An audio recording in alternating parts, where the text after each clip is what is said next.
Welcome to the Fairly Relatable Podcast. It's like therapy with your best friends, minus the copay. Okay, so for today's episode, I just want to start with a disclaimer. I don't want it to sound like we're just bitching. It might sound like we're just complaining. Because we are. Because we are. Because being a mom is hard. Being a working mom We're going to talk about being a working mom. Yeah. And we love our kids. That's part of the disclaimer, obviously. I mean, we love our kids. We would do anything for them. But I'm going to go on a squirrel tangent really quickly. Guys, I've listened back to the episodes and I know I talk so damn slow. Like, get it out. And I just heard myself do it again. I'm working on it. But sometimes it just takes me a minute. I don't know. I don't know why I talk so slow. Your brain's processing. Apparently that's how I talk. So squirrel. Anyways, yeah. Being a working mom is something I've always been. Yeah, same. And I'm just going to come on here and say it's really fucking hard. Let's start from the beginning. It's so hard to leave your baby to go to work. Mm-hmm. But is it? It was. I remember when I had my first, I went back to work when he was like 4 or 5 months and I just cried the whole way there. See, I didn't ever have that. You were like, peace out. I just needed to. Some people do. And but I know I didn't go back full time. I never went back full time until recently. Oh. And they're 7 and 5 now. But your kids were little. You went back full time. That's hard. Also, there might be working moms that love being a working mom. And I think I did love it for a handful of years. I was like, I need to get away from them, like, and use my brain and talk to adults. I felt like that for a very long time. Now it's starting to be something that's even harder for me, maybe because they're getting older and I'm seeing like the end of the road where they're not going to be with me, whatever. Right. But let's just talk about being a working mom today, because even if you love it, I know it's hard unless you have tremendous amount of help. And right now, I will say you and I, Kara, don't have help. We don't. Well, right. We're also the stay-at-home mom doing everything. Yeah. And when we say help, we mean like nannies, babysitters. Like we don't have that. We don't have that. Like my parents help out here and there, obviously, but we don't have consistent help. And I feel like the word to really sum up a lot of this is balance, or like lack thereof. Balance to me is a misnomer. There's no such thing. Like there's no balance. It's really hard to work and get them to school on time, pick them up from school, do their homework, get them to their activities. They'll be available for your job, get back to your job. In the headspace, you're like toggling. It's like we have to toggle back and forth between work mode. Okay, take off that hat. Now mom mode. And then it's like toggling back and forth. And then, I mean, I'm just looking at the first point here on my card, like trying to be present with kids, like trying to be in the moment and be present, not in the future, not worrying about work, not thinking about the past. And, oh shoot, I messed up. It's like trying to be present in the moment is exponentially more difficult when you have a full-time job. Yeah. And I own a business. So even when I leave work and I'm with my kids, I'm still on, right? So I'm still checking what's happening in the clinic. And if the clinic's running smooth that day and nothing's going on, that's great. But I'm still getting emails from a billing team or from this person or everybody that I work with outside of the operations of the clinic. And Sydney has been saying to me, like, you're always looking at your phone. Mm-hmm. And I've tried to explain, I'm still working even though I'm with you. Yeah. But the guilt factor is huge and not being present. And then I get mad at myself because I'm thinking, Jessie, be present. Like, she's only going to be this age once. Yeah. And I already have so much sadness and guilt from deciding to build a business when they were so young, because I feel like it really took me away from being present in the moments of them being really little. Yeah. Anyways, it's convoluted. It's very convoluted. And I feel like for me, it's just the balance and trying to, it's like you're not on one side. It's like I'm not fully in mom mode and I'm not fully in work mode. I'm trying to kind of go back and forth. And my husband does a great job. He's on the kids a lot right now. But like as a mom, you're just still mom. It's like certain things are just going to fall on the mom. They just do. They're things that would fall through the cracks that other people aren't, their partner, spouse isn't necessarily going to be aware of, that we're aware of. It's in our mental list, right? The like mental load, the database, all the tabs of he needs this appointment. Well, we need to make sure that's not mercury fillings in his mouth. And then we got to make sure that he's registered for that camp. And then she needs her audition fee for this. It's just like, so I come home from work, a full day of work. I walk in the door and it's like this big, like job number 2. It's like, here's the third. I try to break the day up into shifts. It's like, here's the third shift of the day. And I have 30,000 things to do. You make a really good point about our partners. I will say I'm very lucky that Ben is a very, very, very active and involved dad. He is anywhere I ask him to be. He makes breakfast every morning. Wow. Yeah. Or no, actually, I make breakfast a lot of times, but he packs every lunch because that is my Achilles. I hate packing lunches. And he's very, very, very active. However, you're right, and he will go anywhere I need him to go. He will be doing anything I ask him to do. But what needs to get done lives in my head. Who needs a doctor's appointment? Who needs to go to the dentist? Who needs to be where? What's their schedule on the weekend? What's their schedule during the week? And it feels like a full-time job. Yeah. And then there's the stuff that just slips through the cracks. Like, crap, my daughter did not have her hair brushed before camp today. For me, it's like missing half the emails. Yeah. I mean, that too. I miss half the emails. Half the time I show up late, or I don't know to show up at all, or I realize it the night before. I had a really important doctor's appointment that I tried hard to get Cindy into this doctor. I didn't show up, Kara. Oh, yeah. I remember you telling me about that. I realized 2 hours after the fact that I was supposed to be there. Worst feeling ever. Oh my gosh. I like called in a favor to get her this appointment.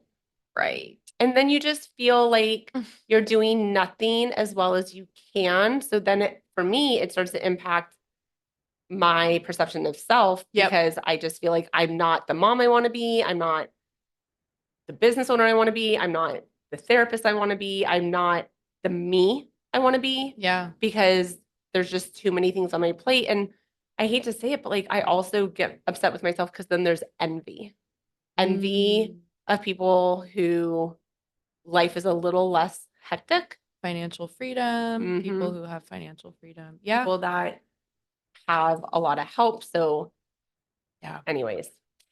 Yeah. I mean, and you mentioned something that made me think about, as a therapist, I feel like there's this added layer of awareness or pressure. I don't know what it is. I guess pressure on myself to be like, I'm constantly asking myself, am I even teaching them? Like, am I instilling the thing? Like, am I doing the mom thing? Am I doing what moms are supposed to do? And then I'm doing continuing education units right now, reading about borderline personality disorder, just because it was one of the options. And I find it interesting. And I'm reading about like early attachment styles, like dysfunctional caregivers and things that they do that then impacts the levels of serotonin in the opioid system. And I'm like, am I doing it right? Am I acting annoyed around my kids? Like, I have to really be aware that I'm not acting annoyed. That's a big one for me. Sometimes my temperament is like it's so short, and my voice and the way I react. And then I'm just like, God, that's not, first of all, it's not what they deserve. And it's the model I'm giving them. Right. Like, and it's the energy of the house. It becomes the energy of the house. It's the energy of the house. They're going to look back and remember. Am I teaching them that you need to be stressed out and you need be short-tempered and it needs to be right? And and then you go back to feeling guilty and you can't get the time back. Nope. Which makes me sad. Yep. And then it makes me disappointed in myself as a mom. It's loaded. You know what my daughter said to me the other day? She goes, I started to say something. I started a sentence. It was like, oh my gosh, and she cut me off and said, so much anxiety. And I was like, that's the template. That's going to be her template of mom. Mom has so much, because I say it a lot, or I'll be like, I'm going to have a panic attack. It's like, shit. So, I mean, at some point I'll share some ideas that I have about like what we can do different to feel better about it. But because the regret sucks. I feel like I'm perpetually in this state of like literally regretting what I did yesterday. And I have ton of regret. Right? Like, gosh, I wish I'd been more present. I wish I'd be on the floor more playing with them. Why don't I do it then? Because I come home from work, the dishes, the cat litter box, the toilet has like a weird ring in it. I know that they need like it just we're always in a deficit. I feel like we're always in the red. We're always catching up. Always catching up. Everything's never just done. The laundry, the dishes, the counters cleaned, it's vacuumed, the hall mirrors, it's my laundry, but nothing's just laundry ever done. My dining room table is for laundry. It really is. I've seen it. Yeah. Constantly. It's a good folding table though. It's got a lot of room. It's constantly for laundry. And I think you and I are similar in the sense that if the house is a mess, I can't be present and calm. No. Disorder raises my anxiety. So then my kids always hear me talking about that. I know. And I get into I get into like a cleaning frenzy. And I'm in this is part of my, what would we call it? I don't know. It's just one of my isms is I get into these like cleaning frenzies and I'm just in such a bad mood and I want everyone to stop what they're doing and pick up, and so many systemic issues here. Like they need to be cleaning as they go. When they finish one activity, they need to put that away. But it's just too much to implement all of this. It's too much to like follow through with. When you're already depleted, yeah, it's really hard to implement everything that you need to implement. And then sometimes I can be energized and show up as the mom that I want, and we can and sometimes I'm just, depending on what happened during the day, I'm completely drained. I'm in a really bad mood. I'm dealing with anxiety or sadness or whatever, or stress. And I can't show up for anybody, including myself, the way that I want to. And I'm also just not good at being like, put that to the side. Right. Do this now and come back to it. It lives in me like nail rage. I can't push it aside. And the older they get, that like how Presley made that comment to you, they become more of a mirror. Adam will say to me, why do you have to yell about it? Right. And then I just feel so bad. And then when I'm calm and I'm laying with them and I'm kissing them and I'm telling them I love them, I feel like a fraud. I do. No, I don't feel like a fraud, but I don't know how to do a better analogy besides going here. But I almost feel like, I wish I had a better analogy, but if someone like mistreats you or abuses and then they want you to love them, and then that's a better way. Yeah. I don't really feel like a fraud. It's that. I feel incongruent. Like, I know what you're saying. I know I can't put it into words, but yeah. I just don't have a job where I check out. No. So it lives in there and they feel it. And even, if we go on vacation, we're working. And listen, we chose this, and I'm proud of the business we created. And yeah, of course. Two things can be true. Two things can be true. Yeah. We have a really strong team, so I probably don't need to be as present or like checking everything, like checking my phone all the time for like there a message or a question or whatever. Because you're confident in your team. 100%. Yeah. But it's just who I am to be wanting to know everything that's happening. Right. And my kids catch the brunt of that. And I think my biggest fear, or I know, because Ben's pointed it out to me a few times lately, is we're running out of like summers. It's so true. It makes me emotional. Yeah. We're running out of summers. We're like, my kids have been begging me this summer not to send them to camp every week, but I have to. Yeah. And I don't know. It wasn't this hard before, but it's definitely getting harder and harder because I think, as I get older, you just see the time limit. Yeah. I know. Like, don't want this episode to go out anymore. I didn't mean to cry. But it's going to. Because it's real. And I think, in terms of being a mom, non-working moms get it because being a mom is a full-time job. Yeah, and it's really hard. Right. And then so it's so relatable for women who don't work.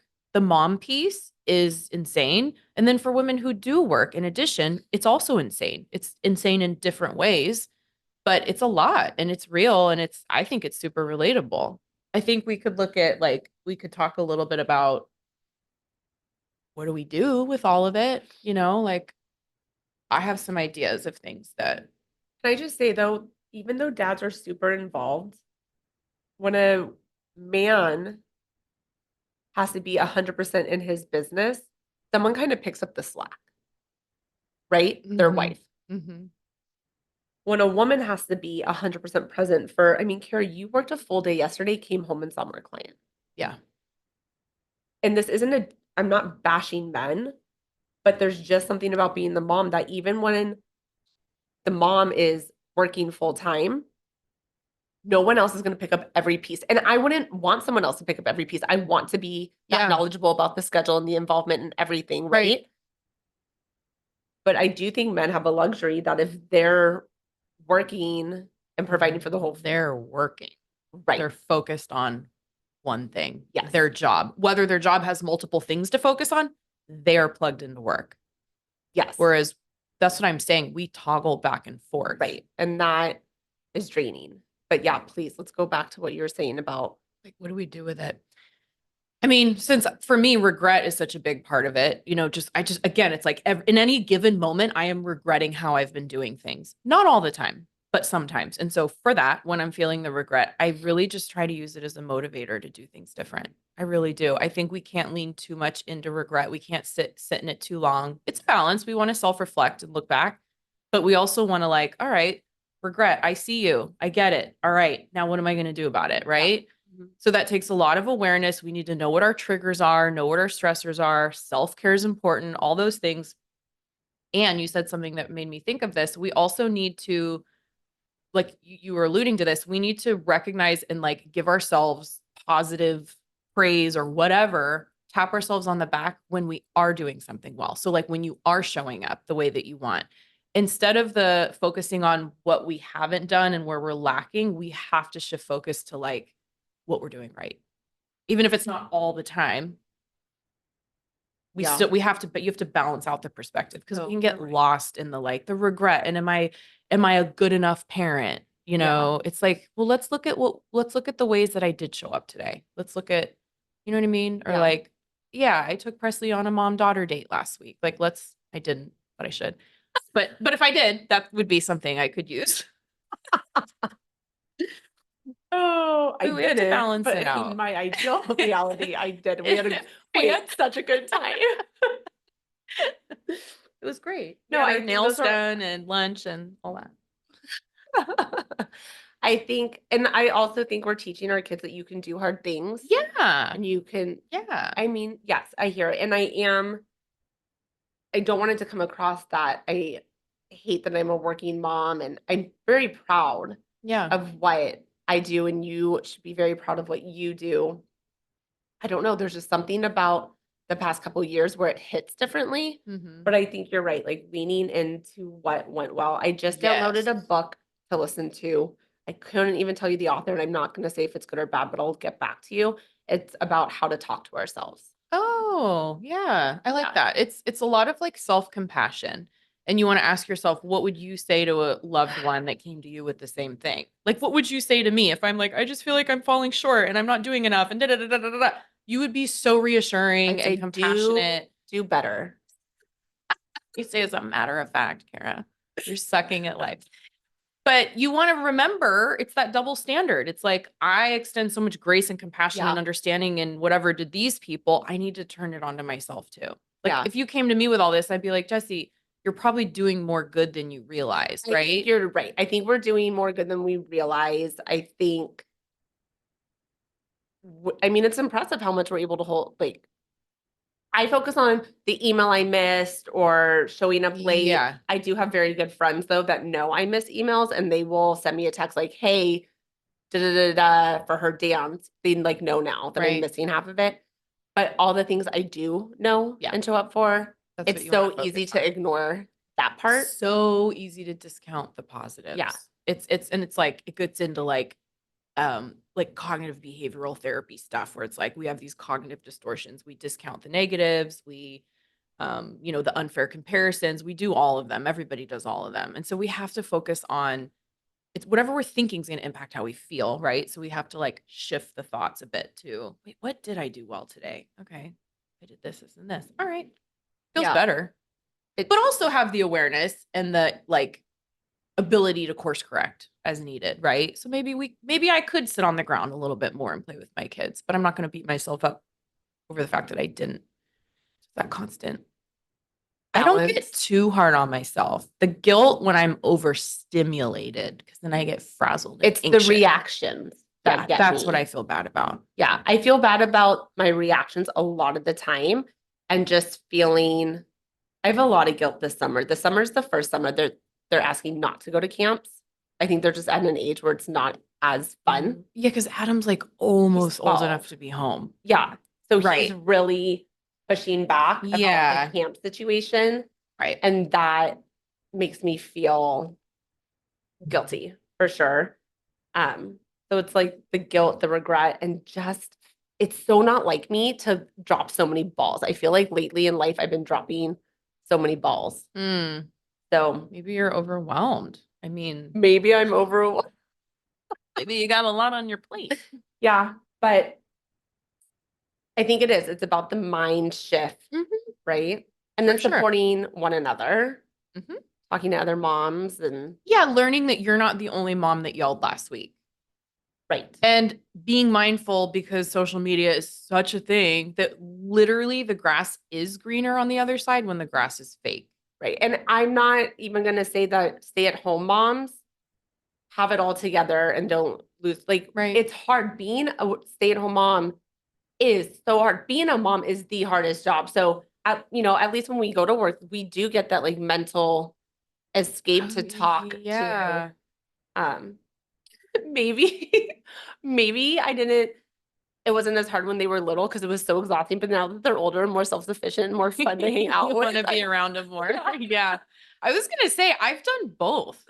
I've been the full-time stay-at-home mom, and I've worked a little bit here and there, and I've done the full-time. And it's hard and easier. It's harder and easier in different ways. So like getting away and getting into an office where I don't have to hear, that's great. But then it's like there's other so it's pros and cons. There's pros and cons to both. But it's hard. No matter what, it's hard. It's all hard. Why is it our nature to just zone in on everything we did wrong? Is that something from like evolutionary kept us alive? Yeah, because the way I've had it escape the lion. Well, you're right. You're right. So I had it explained to me. They've done studies. It was either Stanford or Harvard or somewhere did a study. 90% of our thoughts are negative. Of those negative thoughts, so many of them are distorted. Okay, but that's a whole other thing. The reason that our mind tends to hone in on the negative, I've had it explained, it's like biological and evolutionary. We had to be constantly scanning the environment for threat to ensure our survival, right? Yeah. And so we're still constantly scanning subconsciously, like unconsciously, threat, whether it's like psychological, emotional threat, whatever it is. We're kind of always aware of the threat, am I the good enough mom? Am I screwing up my kid? All that is biological. Yeah, and it's exhausting. And I think you might be similar to me in this, and maybe not, but my brain goes to worst case scenario, so I'm prepared. Yes, and that's then a thing too. I become like my biggest bully because half the time or more than half the time that worst case scenario doesn't happen, but I've lost a lot of sleep thinking it might. Yep. And then usually when something negative happens, like I wasn't prepared. I didn't see that one coming. That's exactly it. The breast cancer stuff it did teach me. There literally, and it took me so long to learn this, there is literally no value in the anxiety and the worrying and the what ifs, because all that time sometimes the anticipatory anxiety is worse than the outcome. It's like more to our detriment than the outcome. But I do think, again, and it's like adaptive to be planning ahead and like looking forward and right. But like excessive anxiety where you're just ruminating and worry. What if, that's not healthy. And then, like you said, half the time the outcome isn't even that. And you've spent all this time. And then when the real threats do come, you're like, oh shit, I'm prepared. I'm not ready. Didn't see that one coming. Right. And then there's moments, like your breast cancer or me getting that test result back that isn't like you're 100% healthy, go do further testing. Then you have these moments, and I kind of wish it would stay with me where you're just like, well, shit, nothing else matters. Yep. Like I'm so lucky to be in this moment, healthy with my children. Like what else needs to be so scary that should take my focus? And then you so quickly like forget it. Yeah. But then I count my lucky stars, like, please, I don't need it to get so bad that I remember. And then you feel guilty, and then, oh my gosh, it's just so much. Such a shit show. Do you think it's being our age, though, that also plays into this? Like, I kind of felt like when I was in my 30s and my kids were young, you felt kind of invincible and like you had all the time in the world. And it was more like you're making plans, right? Yeah. You're in your 20s and your 30s and you're like, what can I create? And what are our dreams? And there's something about hitting 40 where life's definitely we're not on the second half of it-ish. Right. But you're like, did I do it right? Right. Is this how I want it to continue? Mm-hmm. Should I be making changes? Yeah. The shift of focus changes around this age. And I've talked to a lot of women about it when we start talking about stuff. And I'll say, when did that start for you? Mm-hmm. And they're like, around 40. Yeah. And it's so true. Something happens around this age where it's not just about what's the future going to look like, but it's like, is this reality what I meant to create? Right. And if it needs to be a little bit different, how do I shift it? Yep. And then it's almost like the pressure of time kicks in. Mm-hmm. I think it's just insight. We gain insight. Well, ignorance is self-awareness. bliss, folks. I know. Shit. Yeah, that's part of evolving and growth and all that. So don't evolve. Don't stay as you are. Don't evolve. But anyways, I guess this episode is just to say it's hard. We see you. We see you. If you're doing it, no matter if you're working or not working, being a mom it's a privilege and it's a lot. Yep. Two things can be true. Can be true. Yep. And if you feel like us where you're not succeeding the way you want to in any part of it, or you have regret, or I don't know, whatever, you're seen. And you're not alone. You can talk to us about it. Drop us a comment. Because I feel like people don't talk about it. They pretend like everything's okay. Yeah. And sometimes it's not, and that's okay. And it's okay. And it can be better the next day. That's right. Yeah. We're here for you. Do you have anything else you want to enlighten us with as the therapist? No, just be kind to yourself and extend to yourself the same everything that you extend to everyone else. And we wish you luck with that. Yes. Till next time. Thanks for listening.